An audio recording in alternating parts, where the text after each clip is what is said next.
अच्छा, दो तीन खबरें इस वीडियो में जल्दी से आपके साथ मैं शेयर करता हूँ। एक खबर तो आपने सुनी होगी ना, कि जी जो बाहर के मुल्कों से डिपोर्ट होकर पाकिस्तानी आएंगे यहाँ पे पाकिस्तान में, तो उनके पासपोर्ट मनसूख किए जा रहे थे और किए जाएंगे। अब एक नया फैसला जो है ना वो सामने आया है। वो क्या है वो भी आपके साथ शेयर करूँगा। दूसरा ये है कि जी इस वक्त जो यूके है वहाँ सबसे ज़्यादा जो पाकिस्तानी है ना उन्होंने असाइलम अप्लाई किए हैं। नंबर 1 पे आ गया है पाकिस्तान यूके में असाइलम, सियासी पनाह की दरख्वास्त देने में। पहले कितने लोग थे, अब कितने लोग हैं जिन्होंने वहाँ पर कहा है कि हमें पाकिस्तान में जान से ख़तरा है, ये भी आपको इस वीडियो में बताएंगे। और एक और ख़बर है जो कि डोनाल्ड ट्रंप के हवाले से है। उन्होंने 2 दिन पहले पाबंदी लगाई थी कि जी हार्वर्ड यूनिवर्सिटी में किसी भी इंटरनेशनल स्टूडेंट का दाखिला नहीं हो सकता, और उन्होंने तमाम जो है ना वो हार्वर्ड यूनिवर्सिटी के हकूक़ सलब कर लिए थे, फंड्स उसके ऑलरेडी रोके जा चुके थे। तो अब जनाब वहाँ की अदालत ने क्या फ़ैसला किया है। तो ये 2-3 छोटी छोटी चीज़ें हैं, बड़ी इंपॉर्टेंट अपडेट्स हैं। कोशिश कीजिएगा कि वीडियो के एंड तक देख लीजिएगा, क्योंकि ज़्यादा लंबी वीडियो है नहीं है, और दोस्तों के साथ शेयर भी कर दीजिएगा अगर वीडियो अच्छी लगे तो सबसे पहले हम बात करेंगे, पाकिस्तान ने फ़ैसला किया है अब कि जो लोग बाहर के मुल्कों से डिपोर्ट होके आएंगे उनके जो है ना पासपोर्ट भी मनसूख किए जाएंगे। और वो तो ऑलरेडी अप्रैल में फ़ैसला हुआ था, लेकिन अब जो फ़ैसला किया गया है 2 दिन पहले वज़ीर दाखिला मोहसिन नकवी की क़यादत में जो इजलास हुआ था, तो उसमें कहा गया है कि जी जो लोग बाहर के मुल्कों में क्रिमिनल एक्टिविटीज़ में पाए गए और डिपोर्ट होकर पाकिस्तान आएंगे उन पर मुकदमा भी दर्ज किया जाएगा। उनको हवालात यानी कि पुलिस के हवाले कर दिया जाएगा या FIA के हवाले कर दिया जाएगा। पहले सिर्फ ये था कि वो आएंगे, हल्की फुल्की पूछगिछ होगी एयरपोर्ट पे, उसके बाद उनका पासपोर्ट जो है ना वो ब्लॉक कर दिया जाएगा, या जो भी इस तरह की चीज़ें थी उनको जेल में नहीं रखा जाएगा। अब फैसला हुआ है कि उन पर मुकदमा दर्ज करके बाकायदा ऐसे ही उसका जो है ना वो चालान पेश किया जाएगा जैसे क्रिमिनल बंदा कोई उसका केस चलता है। इसके साथ साथ 5 साल तक वो कहीं भी नहीं जा सकता पाकिस्तान से बाहर। समझ आ गई? किसी भी मकसद के लिए, खा उम्रा कुछ भी, 5 साल के लिए वो पाकिस्तान से बाहर नहीं जा सकेगा। तो ये बिल्कुल ताज़ा तरीन चीज़ सामने आई थी। ये डिपोर्ट होने वाले वो लोग हैं जिनके पासपोर्ट पर स्टैंप लग जाती है कि जी ये डिपोर्ट होके आए हैं, ठीक हो गया। और क्योंकि बाहर के मुल्कों में जब बंदे पकड़े जाते हैं या ऑलरेडी वो जेलों में होते हैं, तो फिर जब उनको वहाँ की हुकूमत ने निकालना होता है तो एयरपोर्ट पर उनका स्टाफ लेके आता है, वहाँ के जो लोग इमिग्रेशन के और पुलिस के, तो इनको जब हवाले किया जाता है वहाँ पाकिस्तान के लिए, तो इनका जो एग्ज़िट वहाँ पे लगती है ना स्टैंप, उसके साथ रेड कलर की डिपोर्ट की स्टैंप पासपोर्ट पर लग जाती है। पाकिस्तान में जब आते हैं तो पता चल जाता है ये बंदा डिपोर्ट होके आया है। तो ये जो है ना काफ़ी एक ऐसी चीज़ सामने आई है कि जिसकी वजह से जो इल्लीगल लोग बाहर के मुल्कों में जाते हैं या वहाँ जाके इल्लीगल हो जाते हैं और फिर वहाँ पर ऐसी हरकतें करते हैं, जैसे कि आपको पता है कि सबसे ज़्यादा प्रॉब्लम सऊदी अरब से लोग जो है ना अभी इस वक्त सामने आ रही हैं। वहाँ पर जो ज़्यादातर पाकिस्तानी है ना वो भीख मांगना शुरू कर देते हैं जो उम्रे पे जाते हैं, और उसके साथ साथ वहाँ पर बहुत सारे ऐसे केसेस भी हैं कि लड़ाई झगड़ा और वहाँ पे पीन प्लान का भी चक्कर है, वो भी जेलों में मौजूद हैं। तो जो सेनेट की कायमा कमेटी उसमें जो रिपोर्ट जमा करवाई गई थी वो ये बताया गया था कि सबसे ज़्यादा कैदी पाकिस्तानी जो है ना वो सऊदी अरब की जेलों में, दूसरे नंबर पर दुबई है, उसके बाद फिर मस्कत वगैरह जो है ना वो कंट्रीज़ आते हैं। टोटल तकरीबन 40,000 से ज़ायद लोग इस वक्त बैरून मुल्क मुख्तलिफ जेलों में ज़िंदगी और मौत की कश्मकश में दिन गुजारे हैं। बात करेंगे अब यूके के हवाले से। यूके ने ताज़ा तरीन एक फ़िगर जारी की है जिसके मुताबिक उन्होंने बताया है, जो अभी तक तफसीलात सामने आई हैं, कि जी ये जो पाकिस्तान है ना ये नंबर 1 पे आ गया है जिन्होंने बरतानिया में सियासी पनाह की दरख्वास्त दे रखी है।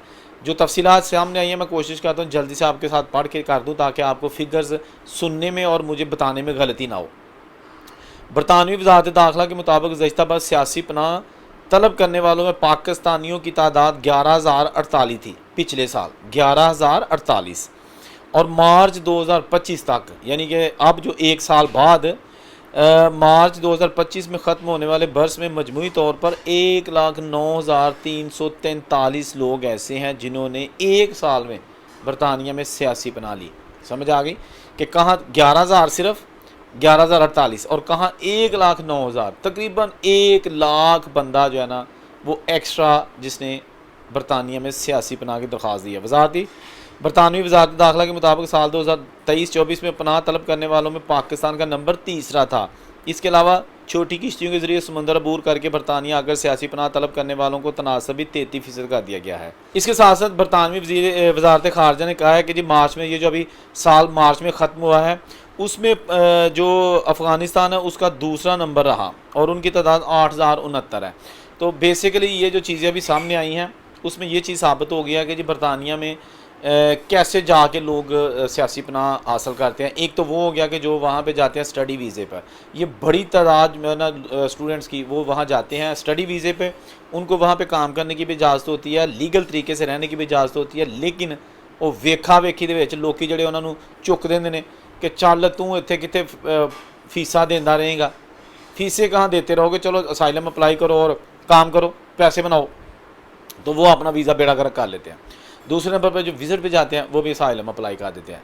तीसरे नंबर पर जो वर्क परमिट पे जाते हैं उनका वर्क परमिट ख़त्म हो जाता है या उनके साथ फ्रॉड हो चुका होता है, वो वहाँ पे जिस वर्क परमिट पर जाते हैं वो कंपनी नहीं होती, वो भी असाइलम अप्लाई कर देते हैं। इसके साथ साथ सबसे ज़्यादा जो आजकल असाइलम अप्लाई करने का ट्रेंड है वो जो नाब फ्रांस से यूरोप छोटी किश्तियों के ज़रिए, फ्रांस और यूरोप के दरमियान एक समंदरी पट्टी है जिसको इंग्लिश चैनल कहते हैं, वो दरिया का नाम, समंदर का नाम है।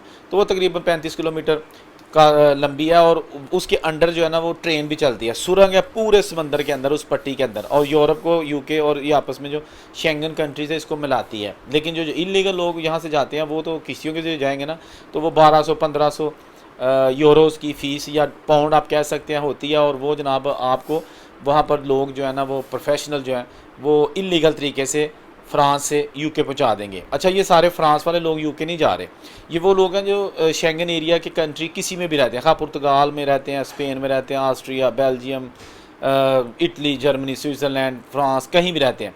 जब उन्होंने इरादा कर लिया कि मैंने अब जो है ना वो नेक्स्ट जो भी ज़िंदगी है वो गुजारनी है यूके जाके और वहाँ जाके असाइलम अप्लाई करेंगे, तो फिर वो फ्रांस आ जाते हैं, फ्रांस से ये किश्तियाँ चलती हैं। ठीक हो गया, बड़ा इन पर जो है ना वो चेक एंड बैलेंस भी किया जा रहा है। इनकी रोकथाम के लिए हुकूमतें बहुत ज़्यादा बजट और पुलिस भी डिप्लॉयड कर रही है, लेकिन अभी तक ये कामयाबी नहीं इनको हासिल हो सकी और लोग धड़ाधड़ जो है ना वो यूरोप से यूके की तरफ निकल रहे हैं। बात करेंगे आप डोनाल्ड ट्रंप के हवाले से, जिसने एक की कहते हैं कि डंडा फड़िया था और कड्डी जा रहा है सारे नूं। ये अभी 2-4 दिन पहले अदालत ने दो लोग थे वहाँ पे कंबोडियन, उनको डिपोर्ट किसी तीसरे मुल्क डिपोर्ट ना करने का हुक्म दिया था, लेकिन अदालत के हुक्म के बावजूद ट्रंप साहब ने आखा नहीं, अदालत देखी जाएगी तो ही निकलो, डिपोर्ट कर दिया। ये भी काफ़ी चीज़ ज़ेर बहस आई हुई है। इसके साथ साथ डोनाल्ड ट्रंप ने 2 दिन पहले ये बयान दिया था कि जो हार्वर्ड यूनिवर्सिटी अमेरिका की, उसमें किसी भी अब गैर मुल्की को दाखिला नहीं दिया जाएगा। ये एक ऐसी खबर थी जिसकी वजह से पूरी दुनिया को एक धचका लगा, क्योंकि वहाँ पर हर मुल्क के लोग पढ़ रहे हैं और उनका एक ख्वाब होता है स्टूडेंट्स का कि अगर वो वहाँ मेरिट पे आ जाते हैं या एडमिशन उनको मिल जाता है तो ये एक बहुत बड़ी एजाज़ की बात होती है। लेकिन डोनाल्ड ट्रंप ने पहले ही हार्वर्ड यूनिवर्सिटी को जो है ना वो उसकी फ़ंडिंग रोक ली थी और उसके सारे इंतज़ामी अमूर अपने स्टेट के पास रख लिए थे। तो अब जनाब ये जो अदालत है उसने ट्रंप के इस फैसले को आज़ी तौर पर रोक दिया है। गुज़श्ता रोज़ ट्रंप इंतज़ामिया ने हार्वर्ड यूनिवर्सिटी का गैर मुल्की तलबा को दाखिला देने का इख्तियार जो मनसूख कर दिया था, उस पर अदालत ने कहा कि नहीं, फ़िलहाल इसको रोका जाए, इस पर अमल दरामद ना किया जाए। ठीक है जी, ये ट्रंप के ऑर्डर पर। अमेरिका की secretary security homeland security Kristi ने यूनिवर्सिटी को ख़त में ट्रंप इंतज़ामिया के इकदाम से आगाह किया और बताया कि इकदाम होमलैंड सिक्योरिटी की यूनिवर्सिटी में जारी तफ्तीश के लिए किया जा रहा है। महकमा जो होमलैंड है उनका कहना था कि हार्वर्ड यूनिवर्सिटी की स्टूडेंट्स और विजिटर एक्सचेंज प्रोग्राम सर्टिफिकेशन जो है ना उसको ख़त्म कर दिया गया है। हार्वर्ड यूनिवर्सिटी गैर मुल्की तलबा को दाखिला नहीं दे सकती और मौजूदा ज़ेर तालीम गैर मुल्की तलबा को ट्रांसफ़र करना होगा। अच्छा, उन्होंने ये भी कहा था कि जो गैर मुल्की ऑलरेडी वहाँ पे दाखिला ले चुके हैं उन्होंने भी इत्थों कड्डो, किसी होर जगह उत्ते उन्होंने पढ़ाई वास्ते भेज दिओ, ट्रांसफ़र कर दिओ यहाँ से। Harvard university must be empty from international students. और दूसरी जानब हार्वर्ड यूनिवर्सिटी ने इस इकदाम को गैर कानूनी करार देते हुए शदीद रद्द-ए-अमल दिया था और कहा था कि इससे अदारे और पूरे मुल्क को संगीन नुकसान पहुंच सकता है। तो इस वक्त पूरी दुनिया की जो सिचुएशन है ना वो डगमगा रही है इमिग्रेंट्स के हवाले से, स्टूडेंट्स के हवाले से। ऑस्ट्रेलिया ने ऑलरेडी स्टडी वीज़ा बहुत सख्त कर दिया है, यूके जो है ना वो भी अब काफ़ी सख्त ये कर रहा है स्टूडेंट वीज़ा। कनाडा में भी ऐसे ही है, क्योंकि वहाँ पर इंटरनेशनल स्टूडेंट्स इतने ज़्यादा हो गए हैं कि अब कनाडा भी लगता है कि जैसे वो पाकिस्तान, इंडिया, बांग्लादेश ही है। कोई उत्ते गोरा लभदा वो भी डरदा साढ़े जे लोगों को कि यार देसी ने किते कुट्टन ना। तो बहरहाल मुख्तसर ये कि आप जनाब फ़िलहाल बाहर के मुल्कों में जो जाने वाले लोग थे स्टडी वीज़े पे, उनके लिए कुछ अच्छी खबरें नहीं आ रही। अब लोग ज़्यादातर कोशिश कर रहे हैं कि यूरोपियन कंट्रीज़ जो कि कोई फेवरेट डेस्टिनेशन नहीं हुआ करती थी इंटरनेशनल स्टूडेंट्स की स्टडी के लिए, जैसा कि जर्मनी, इटली, फ्रांस वगैरह, लेकिन अब लोग वो की कहते हैं कि कुछ ना कुछ ना कुछ बेहतर है। तो आप जनाब यूरोपियन कंट्रीज़ में जो ना उनका एडमिशन जो ना होने का सिलसिला जारी है। आप देखते हैं ये सिलसिला कहाँ जाकर रुकता है। जो भी तफसीलात आएंगी, जो भी अपडेट्स आएंगी, इसी चैनल पर हम आपको सबसे पहले देंगे। जहाँ रहें खुश रहें और उनसे कोई इजाज़त दीजिए। अल्लाह हाफ़िज़।